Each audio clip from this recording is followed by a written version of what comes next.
You ask Tiger to solve. This deals with linear equations with one unknown. The final result is x equals 9. Let's solve it step by step. Group all x terms on the left side of the equation.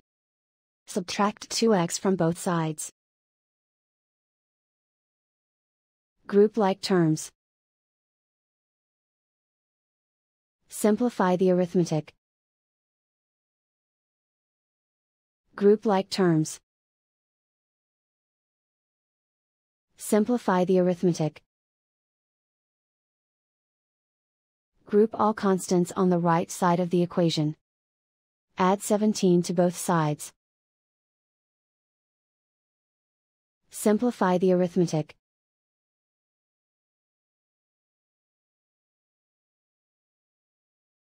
Isolate the x. Divide both sides by 3. Simplify the fraction.